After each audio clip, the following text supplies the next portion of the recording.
So welcome everyone to our Greater MetroWest pre-high holiday security town hall meeting.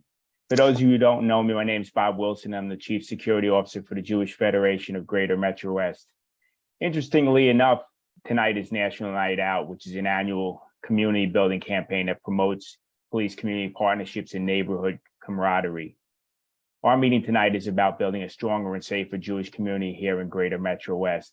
Securing GMW requires a partnership with local police and state agencies, such as the New Jersey Office of Homeland Security, who is represented here by Director Duran and her staff, some of our greatest partners that we have in the law enforcement community here in Metro West. Before we get started, I'd like to thank our President, David Saginaw, our CEO, Doug Ben Shimon, the Chief Planning Officer, Ben Mann, and my former Security Committee Chairwoman, Renee Galish, for their support and vision in building our community security initiative to where it is today. I want to inform you that this meeting is being recorded today, and it's set up to have all the participants other than our presenters muted. If you have any questions of the panelists, please send them in the chat function, which is located at the bottom of your screen. We'll do our best to answer any questions asked of us. The director has to leave for another issue. So after her briefing, I ask that you submit the questions as promptly as possible so that we can make best use of her time here tonight, that of the director as well as her analyst. At this time, I'd like to introduce Brett Tansman. He's the chairperson of our Security Advisory Committee. Brett, over to you.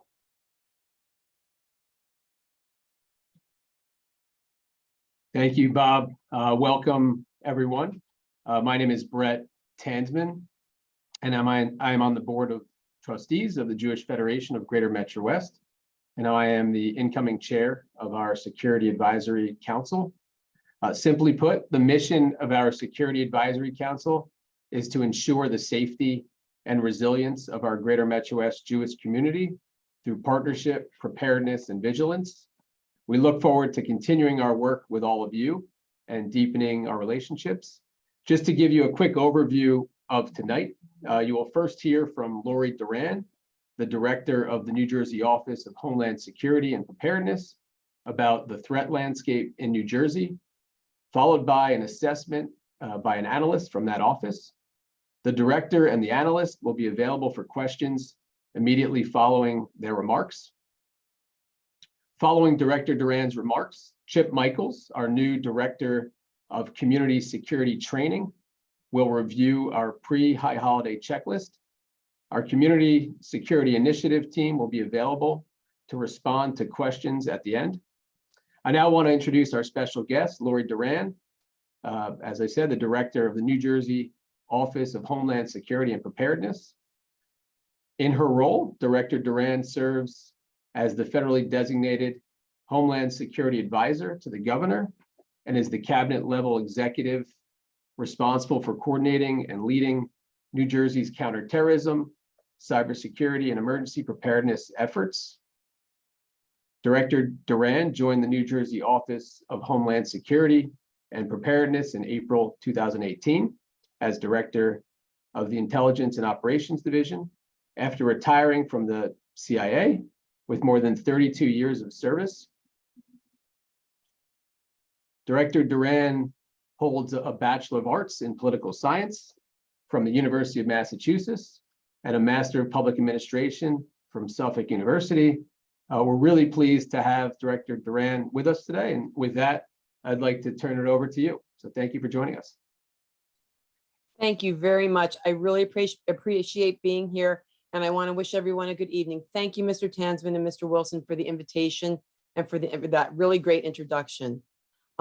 As was mentioned, I am Lori Duran. I'm the director of New Jersey Office of Homeland Security and Preparedness, and I'm very happy to be here tonight, along with one of our senior analysts by the name of Alyssa Potter, who will speak after me, to discuss the current threat landscape here in New Jersey, as well as the resources that the New Jersey Office of Homeland Security and Preparedness has made available to everyone to help safeguard the public at large. We understand that the Jewish community is in the process of preparing for next month, high holidays of Rosh Hashanah and Yom Kippur, and that these days are a time of repentance and renewal and an opportunity to reconnect with your families and time-honored traditions. I'm here to stress that it's also a time for heightened vigilance for mass gathering, as mass gatherings continue to be an attractive target for bad actors, unfortunately. It's no secret that we've seen an uptick in domestic violence activity around the country. And for example, here in New Jersey, earlier in the spring, unfortunately, we saw it also in Lakewood and in Jackson with the individual who tried to hurt members of the Orthodox Jewish community in those regions.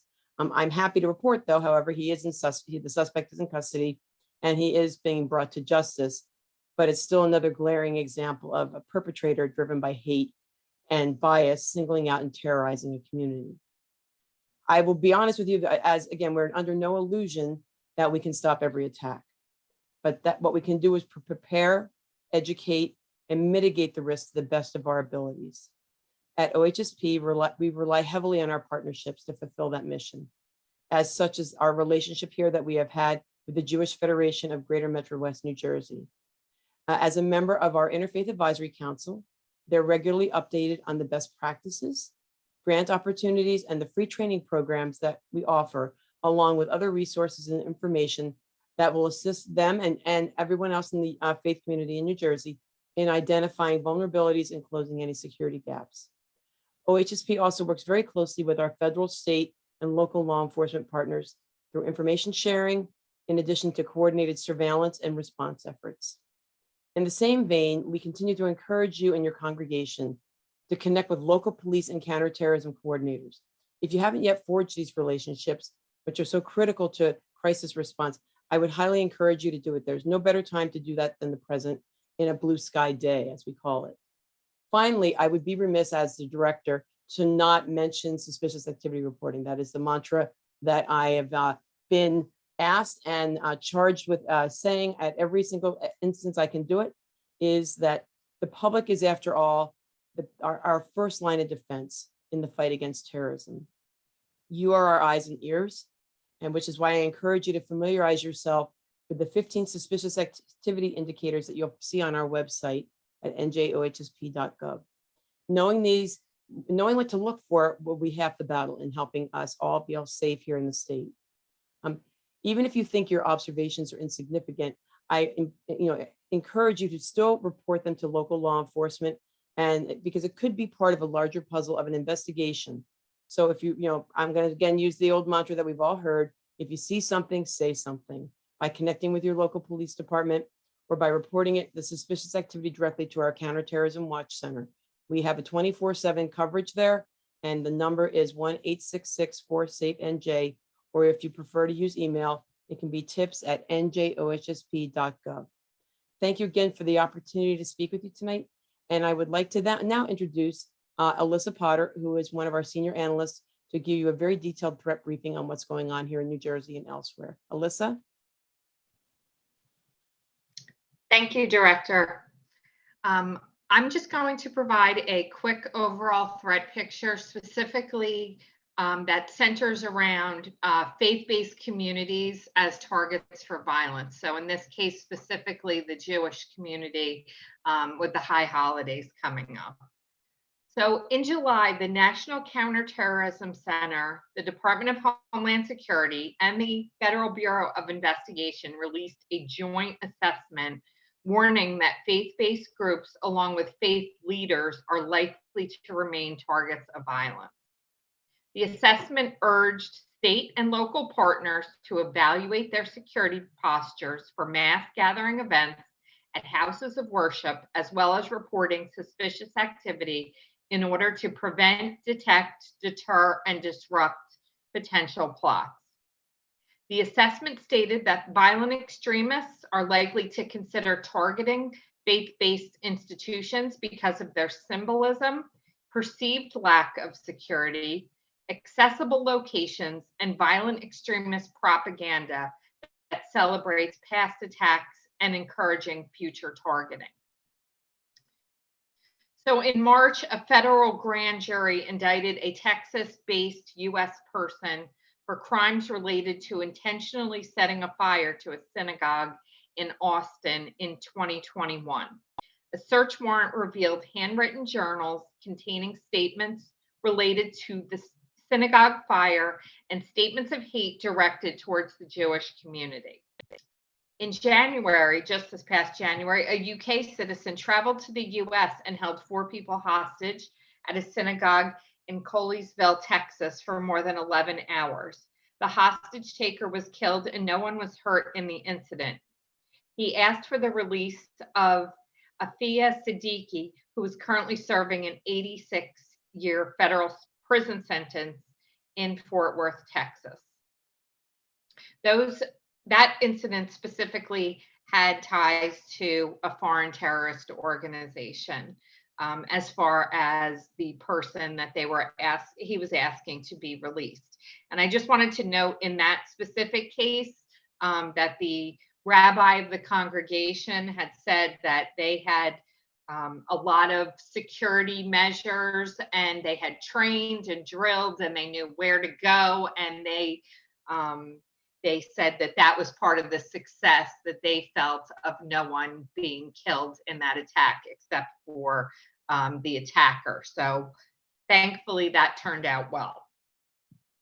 Homeland Security Secretary Alejandro Mayorkas said in January that DHS would work alongside Congress to increase funding to allow faith-based groups to enhance their security and provide more protection against terrorism, hate crimes, and targeted violence. Now I'm just going to switch over to the 2 main foreign terrorists and homegrown violent extremists, because they are the threats that we look at towards any community, but specifically in New Jersey. So foreign terrorist organizations such as Al-Qaeda and ISIS remain committed to supporting their global affiliates and vilifying the United States. These groups will remain resilient with operations in the Middle East, Africa, and Asia, while seeking to inspire followers in America to commit attacks and support them, whether monetarily or by traveling overseas. Homeland Security initiatives have prevented foreign terrorist organizations from directing a coordinated attack in the United States. However, as the world reacts to ongoing global events, post-pandemic attacks have resumed, such as the series of attacks in Israel earlier this year. These could strengthen groups and provide the opportunity to regain previously lost territory or attract new recruits, pardon me. In past years, foreign terrorist organizations have been a low threat in New Jersey. However, they remain dedicated to combating the United States, as well as exploiting global events to encourage homegrown violent extremists to bring the fight to the homeland and support efforts overseas. Lastly, homegrown violent extremists continue to provide material support to extremists overseas using social media, as well as through encrypted messaging and cash transaction applications. In the past, followers have also created propaganda and helped radicalize supporters online.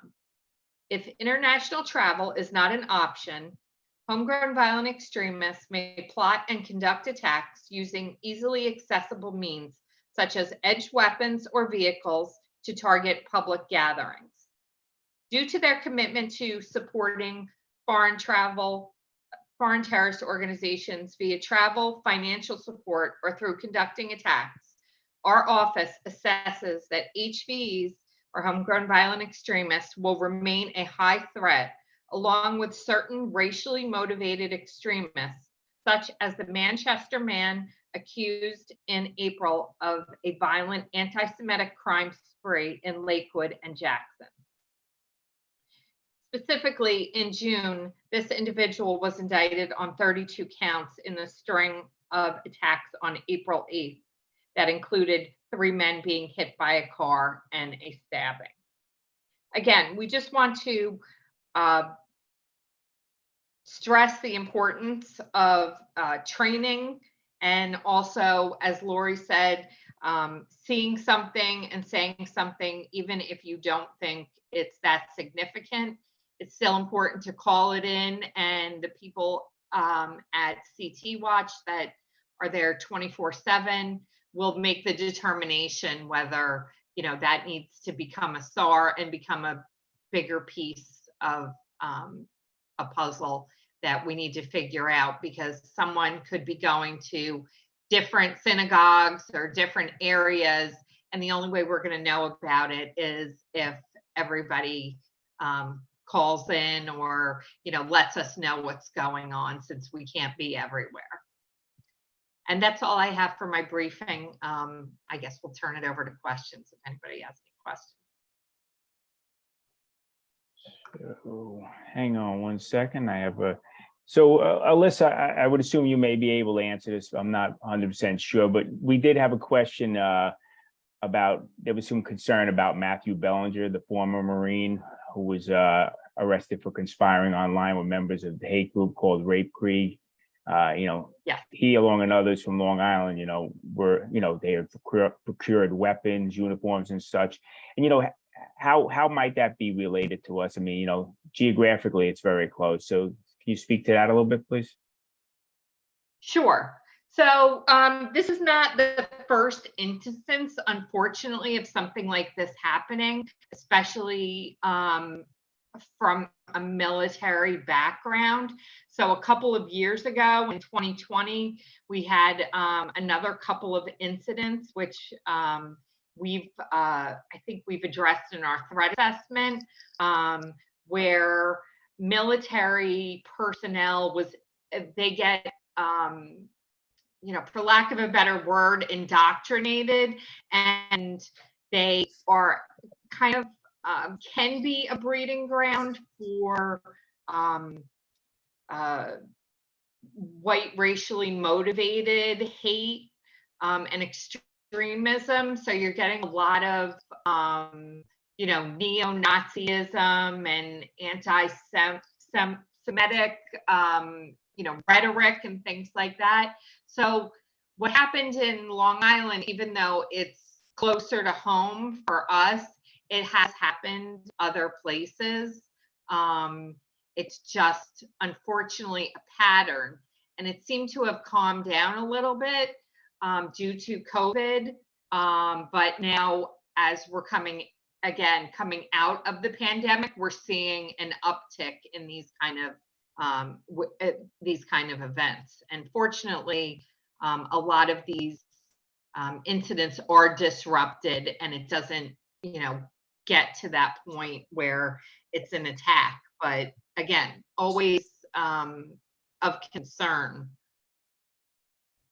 All right. In addition, someone had asked about the relationship, between symbolic dates, like specifically in August, like August 8th, and reference to 8/8, H being the 8th letter in the alphabet, and 8/8 sometimes being used in the neo-Nazi realm to symbolize Heil Hitler, and as well as like August 11th and 12th at the Unite the Right anniversary.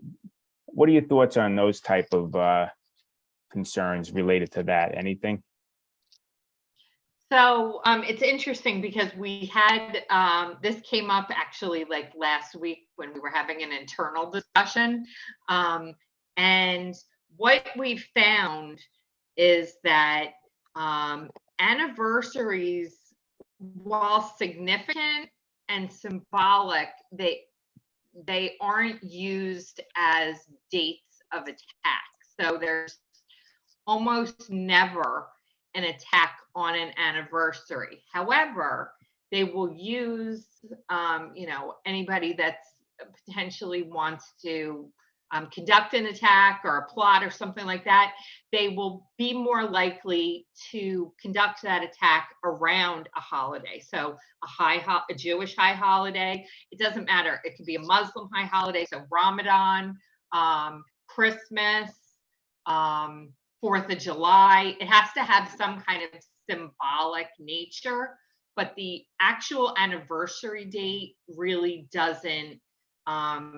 It's almost like too predictable that people expect things to happen, which is kind of good because we tend to ramp up things and people tend to be more alert during those times, which is good, but we really don't see the attacks on the anniversaries.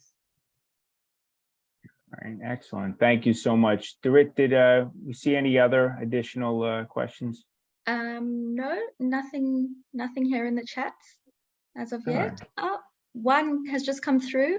What's the threat level from the radical left? For example, Jersey City attacker. Which Jersey City attacker? Are we talking about the one that where they the Jewish grocery store Black a Israelites. few years perhaps. ago? Yes, Yeah. that's it.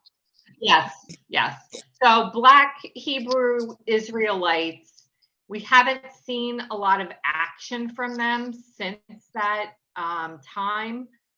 There's a presence, but not so much in New Jersey. They're more, I mean, that specific event really came out of, unfortunately, New York, and, you know, kind of bled over onto, you know, New Jersey because, you know, again, geographically, but we don't see a lot from them. They're not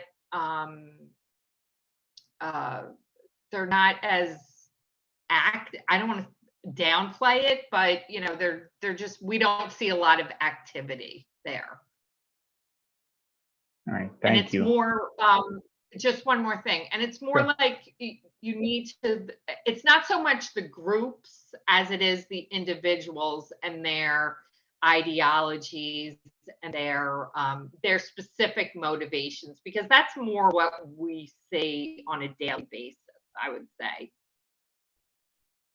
All right, thank you. Dorit, we good? Yep, we're good. Nothing else here on the chat section. So I just want to, again, I want to thank you, Director Duran and Alyssa, for taking the time, and your staff, Maria and Chris, for taking the time to help us put this together. And I appreciate the information and, you know, your forthcomingness to always participate and help us with anything we need. So thank you. Oh, absolutely, no problem. Thank you. And thank you to everyone for being the eyes and ears to help us do our jobs better.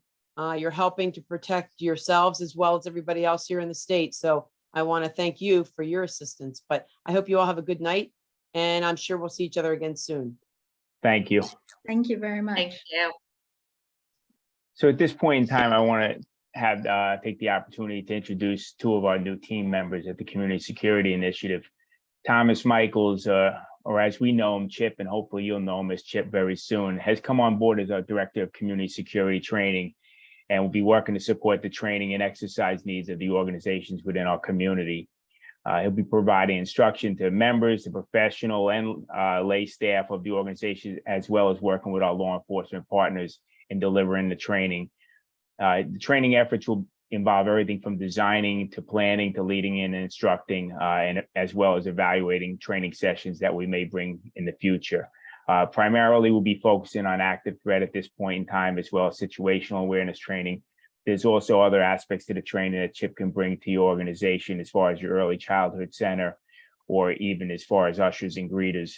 Chip's a respected senior leader with extensive experience in law enforcement. He comes from a 24-year career with the Port Authority of New York and New Jersey Police Department, where he rose to the level of lieutenant and executive officer at the World Trade Center Command, where he developed and implemented numerous security plans and procedures, as well as the service on the Emergency Services Unit for the Port Authority Police Department. Additionally, I'd like to, before Chip goes in, says a few words, I wanted to introduce Dorit, who had an opportunity to just jump on real quickly. But Dorit joins us as our security grant consultant, hopefully someone that you could utilize as well in your organization to help you writing your grants and any kind of assistance that you need. She's also there to provide all kinds of valuable information. Dorit comes from a background of working in counterterrorism in the security sectors abroad over in the United Kingdom. She was involved in deciphering and exercising decontamination strategies for chemical attacks for public health in England, as well as working in community protection, crime and disorder reduction departments of the local government of central London. Here, Dorit lives in our community, thankfully, and we're grateful to have her, and she's a great new asset for our team, and hopefully someone that you can use At this point in time, I want to turn it over to Chip, and Chip's going to talk to you a little bit about the checklist of items that we would like you to just make sure that you go through in preparation for the high holy days. And again, we're going to go through any kind of questions that you may have for us that you can think of now. Please put them in the chat, and DeRiddle cull them together and then ask us at the end. And then we have some questions that were submitted in advance. Chip? Thanks, Bob. Thanks everyone for signing in tonight. I appreciate it. I'll try to be brief because I know we have to get back to, everyone's got to get back to their families. So I'm going to go over our holiday security checklist. But the nice thing about this checklist is it applies all year round. Once you get comfortable with it and once you start using it, it should cover every type of large scale event that you're going to have. And it's always good just to break it out and kind of go through it just to make sure that you're covering all your bases. So if I can figure out how to share my screen with you. I think that's it. Not yet. Yep. There you go. There we go. Okay. Okay. So with first thing, the first part, step one is always to convene a security committee. Get a group of people together that are like-minded and security conscious and really just want to donate time. Once that's done, designate a security manager. Again, this doesn't have to be the smartest person in the room, but it should be the person that can keep everyone together and keep everyone on task. Really cut down on all the side talk so that the time can be maximized and used efficiently. Second step that we like to talk about, and it's going to be a reoccurring theme here, is to be reviewing and creating your security plans. Your security plans could be anything and everything, but I would start with my run a show, kind of what the whole event's going to look like and what that timeline is probably going to look like. You want to designate emergency access, emergency routes in and out of the location, along with emergency contact phone numbers. If possible, depending on the size of the event and where it's going to be located, a drawing of the event itself could be really helpful especially during the planning phases. When you're starting to bring in a lot of equipment and the different types of things, you could realize that maybe you could be blocking egresses or blocking routes of escape and not even realize it until it's too late. Again, staying with the same theme, reviewing your current emergency operation procedures and just going over them, dusting them off, seeing if there's any room for improvement. That includes, when's the last time you looked at your bomb threat protocol, suspicious package protocol? And honestly, if we're doing an outdoor event, which I think a lot of people are going to be doing this year, your inclement weather, protocol, honestly, in September, thunderstorms are very likely. What are we doing for that? Are we taking that into account? Moving along, requesting us, that's Bob and I to come out and review your security plans, do a site security survey and see where you guys stand. Please reach out to us as soon as you can to go over your security plans and to make sure that your facility is as safe as possible.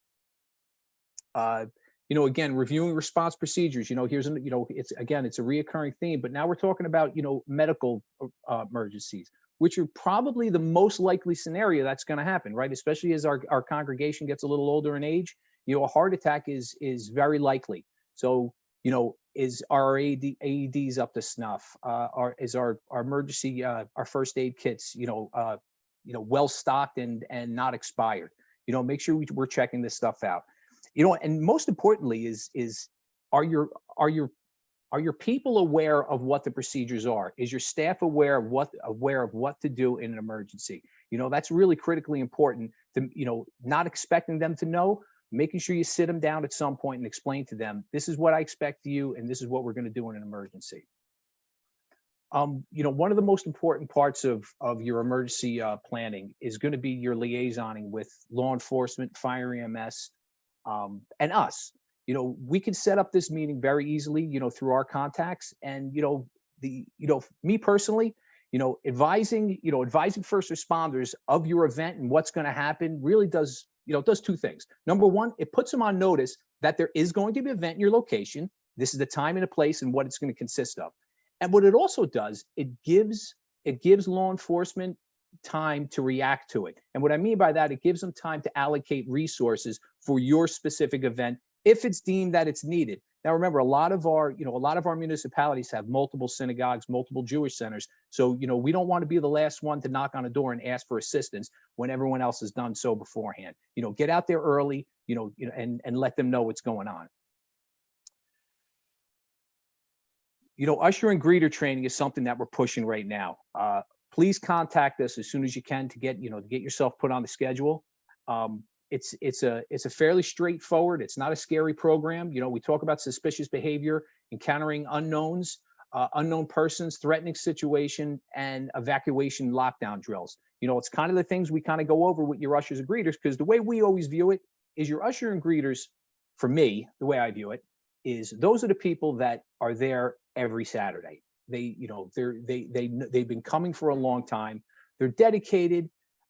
So they kind of know who's supposed to be there and who isn't supposed to be there. Now, we know on high holidays, just like any other high holidays, someone may be coming to services that hasn't been there in a long time, which is okay. We explain to the ushers and greeters the best way how to deal with that, right? And again, in a welcoming way. We're not excluding anyone. We're not pushing anyone away, but it's a way for us to kind of engage that person and just to make sure that everything is up and up and their intentions are all good. Here's something, another point that I just recently kind of found out about that some of the congregations are doing, and I think it's brilliant, is making emergency announcements, before services. And again, this is a piece that can be applied all year round. I'm sure the rabbi, reminds people to turn off their cell phones, silence their cell phones, I should say. But are we explaining to people where the emergency exits are? Are we reminding people where the AEDs are located, the closest ones, and need first aid kits? I mean, that's something that I think the clergy can take a couple seconds out, and we encourage them to do that just as a reminder. I mean, you can kind of think of it almost as like a flight attendant in a way, right? Yeah, we know where the emergency exit is, but we're going to be reminded of it anyway, just in case someone's new or someone hasn't been there in a long time. It's important for them to know. Also, establishing procedures for persons with disabilities. So Bob and I had the opportunity to visit a synagogue recently, a couple days ago, and what they did was kind of brilliant. So they designated a safe room right off the sanctuary, and what they've done is they encouraged persons with disabilities to sit close to this area. That way, in the event of an emergency, they can be ushered quickly into this safe room and kind of kept safe until the danger is past. Now, I know everyone doesn't have the luxury of having a hard room, as we call it, right off the sanctuary. But it's important that we're at least having these conversations at the security committee level and saying, hey, what can we do better? Can we encourage people to sit closer to exits? And if we can we make sure that there's a responsible person with them? And if not, can we get a volunteer, to actually be with them? Inspecting emergency equipment, access control, alarm systems, and then, making changes and making sure we're up to date. Murphy's Law applies all year round. And the last, what you don't want to do is you don't want to find out that the AED battery doesn't work when someone's in the middle of a heart attack. Take the time out and check those things. Make sure doors are closing properly. Make sure if you have panic alarms, reach out to your local police department to check those panic alarms. We recently found a synagogue that had panic alarms, but they hadn't checked them in a while, and we tested them and they didn't work. Again, that's the time to do it, right? The director talked about checking these things on a blue sky day, and that's the time you want to do it. You want to do it when there's no pressure going on. And then finally, what you want to do, what we suggest you do is reconvene at the end of the event, maybe the next day. Reconvene that committee and just find out what worked and what didn't work. What can we do better next year? Because again, this is a living document that you could always have in your back pocket and break it out for for every event that you have. So thank you for your time. Bob? Thanks very much, Chip. And hopefully everybody takes the opportunity to contact us and reach out and set up an appointment. We could review this in person. Do we have any questions in the queue? Not in the chat box, but I've got some advanced questions for you. Sure, go ahead. Cool. So one for you, Bob. How do you quantify the amount of armed security versus the number of people and location? And how would you address deterrence? So the general rule of thumb that we use is 1 guard per 75 to 100 people, depending upon the size of the event, the size of the venue, whether the event is inside or outside, the number of access points that we have, the significance of the target, and whether or not it's high holy days or etc. In reference to the deterrence effect, I believe that the deterrence is best addressed through the visible presence of, as we call it, a capable guardian. That comes in the form of a uniformed security officer, an off-duty police officer, security vehicles, and even as much as engaged ushers and greeters and or congregants. I think that's how that's best addressed. Brilliant. And Chip, in addition to professional security, where should ushers be stationed around the temple? Oh, Chip, you're on mute. Yes, ma'am. Sorry about that. Well, first thing, please take advantage of our usher and greeter program that's going on right now. I mean, I strongly encourage that. That's probably step one.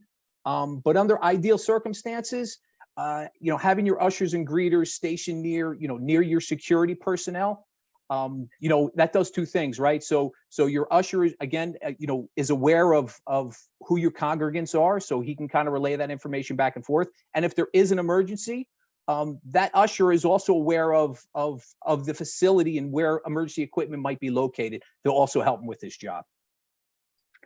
Bob, what are your Sure. thoughts about armed congregants?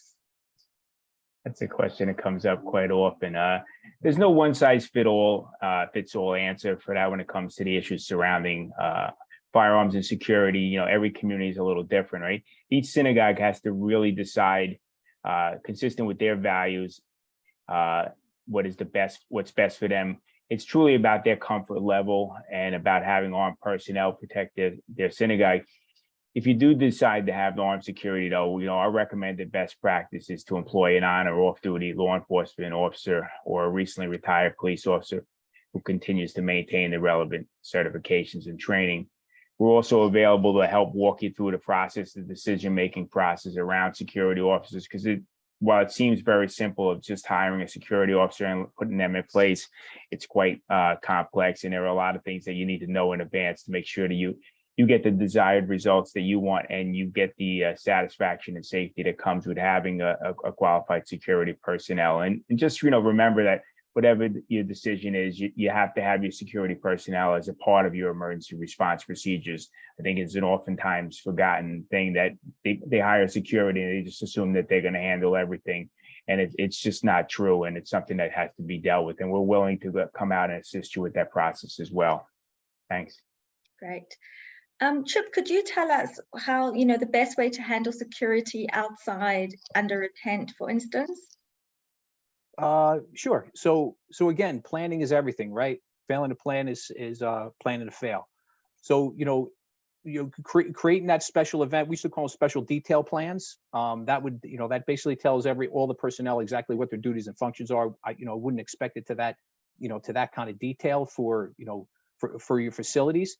But trying to create as detailed a plan as you can, sharing that plan, advising local law enforcement of what your plan is, and what your event is, looping them in, that's probably number one.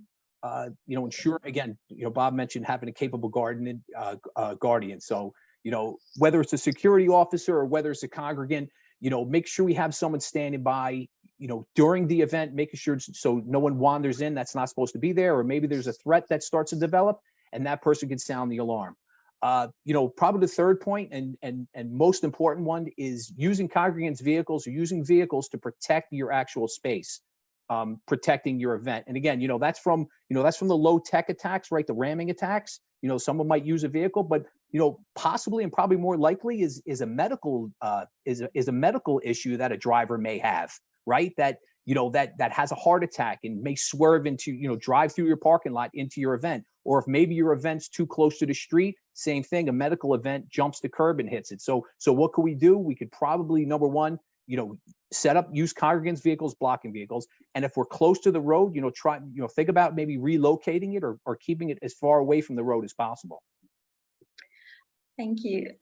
Bob, just linking back to the firearm question, does Federation have a recommendation on policies regarding members carrying licensed licensed firearms on temple grounds?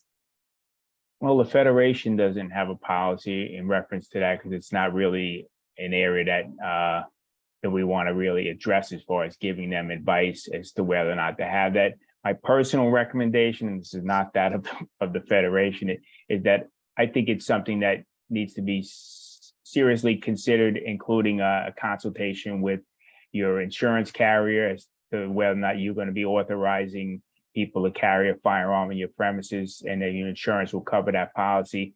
And I think it's a serious conversation that, you know, we're willing to have offline, I think, amongst a congregation to really discuss it on a lot of levels, excuse me, because it goes very deep as far as the, you know, the personal responsibility of, it's not just a matter of carrying a firearm. And I understand it's great that someone wants to protect their synagogue, and I can imagine what that must be like to want to do that. But you have to be willing to, unfortunately, use that firearm too, and it could potentially taking someone's life. And also, you know, there's the unfortunate circumstance that could happen as far as someone getting injured by accident, which would be to some extent far worse. Next, Bob. When seeking to create a list of priorities, or, you know, which security projects to achieve first, you know, what would a list like that look like? You know, when it comes to security and facilities, especially synagogues, we like to start at the perimeter of the building and work inwards. You know, establish access control procedures and ensure that, you know, you have the capacity to lock out threats. We say that, you know, you need to make sure you reinforce glass doors and windows with security film as a start, and laminated glass is the best investment if the funds allow. Expanding and installing your CCTV system additionally is also a good measure, but starting in the perimeter first. Great. And then, Bob, when should we report suspicious activity to the police? I think, you know, if possible, immediately, right? But depending upon the threat and the immediacy of harm, you know, you can possibly wait. If it's not something that you believe is an imminent threat, you can wait until the following morning or something. But if it's something that's an emergency, you can report it to them. You should report it to them immediately. And if there is concern, though, about reporting it to the police for whatever reason, you feel uncomfortable doing it, or you feel insecure that you might be perceived as being worrisome or a nervous person or something like that, you can certainly notify us at our community security initiative. You can call myself or Chip. You can email us, or even on our website, we have a reporting function for non-crimes, and specifically non-crimes, non-emergencies, because we can't respond to emergencies. And, you know, remind, you know, that the importance of establishing a relationship with the local police in advance is going to make the process a lot easier. If you have someone within the police department that you have a relationship with, it's just a lot easier to send that person a text or a phone call, whether it be the chief or someone else in the police department. You know, establish those relationships early. You know, the director of Homeland Security referenced the blue sky days. You know, those are the days where we start building those relationships, not when things are going sideways. And, you know, essentially, when in doubt, make sure that you notify law enforcement. Great. And just finally, there's been interest in your PowerPoint, Chip. And Sarah has just said that it will be distributed to everyone tomorrow by email. So just so everyone knows, you will be getting that PowerPoint presentation. Thank you. So I just wanted to end there. I just someone had sent me a question directly, and they were talking about, there was an incident that occurred in Central and South Jersey. Our partners in the heart of New Jersey, Amy Keller, one of our great partners down there, my counterpart over there, had shared this information. And it was an individual who identified himself as Jonathan Schmidt, and that he was representing himself as a person doing a project for Rutgers University. And he was asking a lot of questions of the people at the synagogue. And, you know, the question was how best to handle it. And it, you know, the $10 word for it is elicitation, right? When someone's trying to elicit that type of information from you, what type of security you have, how large is your congregation, anything like that someone calls up and starts asking you questions like that, you should immediately become highly suspicious. Try to get a callback number for the person, try to get an email so that you can email them back and communicate that way, and use it as an opportunity to verify who they really are, right? Get a third-party verification, especially if someone calls you cold like that and doesn't, you know, you didn't solicit the call yourself. And the other thing too is that's an opportunity again where you would call and notify your police department, or again, if you didn't feel there was an imminent threat, you could certainly call us and we will work with you to try to address that the best as possible. Thank you, Bob. I've got another one here, probably for Chip. Will there be recorded usher and greeter training? Because it's difficult to get everyone together for a single presentation. So is that something that's going to be available? That's something we could talk about it offline afterwards. Yeah, that's something we could definitely explore. Fantastic. That's all I have for questions at the moment. So at this point in time, I want to turn it over to Mindy Khan, the chairperson for the Synagogue Liaison Leadership Committee. Hi. Hi, Mindy. Everyone. My name is Mindy Khan, and I'm the chairperson of the Synagogue Leadership Council for the Jewish Federation of Greater MetroWest. And I'm also the immediate past president of Adash Shalom Synagogue in Mars Plains. So I want to thank Bob, Chip, Dorit, and also Deputy Duran for working tirelessly to keep our Jewish institutions safe and secure. Tonight's town hall is an example of Federation's commitment to partnering with synagogues to create a vibrant Jewish life in our community.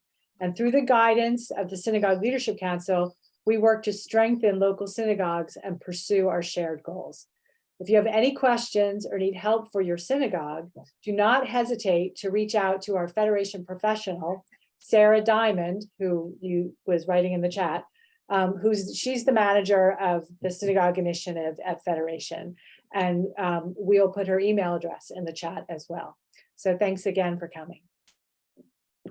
And I think Bob. Thank you, Mindy. Thank you so much, Mindy. I really want to thank all the synagogues that have been represented here and all of our partners. There's so many people I know on here. I'm going to have to buy a lot of coffees for the people that came out and met with us tonight. But really, truly, appreciate this. And we had received a little bit of pushback about doing it in August, and I understand it's the heart of vacation time. But working with our partner Sarah Diamond in the synagogue, our synagogue liaison, we really understood that we wanted to get this out there early so that you had an opportunity to do this well in advance of the high holidays. And please take advantage. Call Dorit, call Chip, call myself. We're going to send all our contact information to everybody that's registered. But call us soon. Dorit's working on planning for the state nonprofit security grant, and she's really been a phenomenal assistance to those with the federal nonprofit security grant, which we hope to hear some of the success stories soon. Or call Chip to schedule a training in advance and a walkthrough in security. And I really just want to thank everybody and hope you have a great evening. And I appreciate all the team that helped put this together. Jackie and Alejandra, thank you. Sorry, Bob, one more question. Sure. Would you consider having a monthly update meeting or monthly email with general updates? We definitely would consider doing something like that. And, if that person could just reach out to me online, that's something we could definitely try to work on doing. I'd love to create that, smaller group and something that we can communicate a lot more easily on. Thank you. Yes, we would do that. Thank you all for joining us. Thank you. Have a great evening.